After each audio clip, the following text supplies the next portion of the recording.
Bale ganito na kami mag-install ng forma ng mga,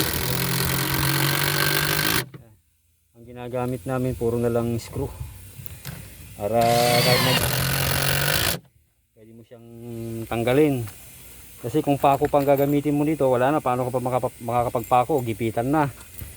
So yan, ganyan ang ginagawa namin, screw na lang.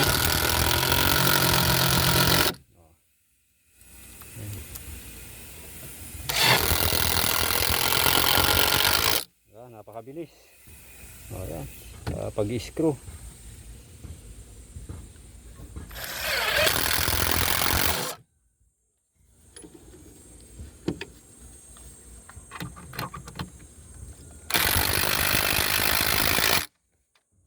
Yan. So ganyan kabilis. Tapos pag tinanggal namin to, ang bilis din kasi saka isa hindi masisira tong tong ginawa naming forma kasi screw lang. Tapos yung label mo, hindi na rin siya masisira kasi hindi na siya masyadong magagalaw kung pukpok ka pa ng pukpok ng pako. So yan. So yan ang pinakamagandang paraan ngayon. Ang gusto mo mapabilis yung trabaho mo at maayos, maganda, ayan ang gawin mo. Mag-invest ka ng mga gamit na gaya nito. Mga impact drive gamit. So yan.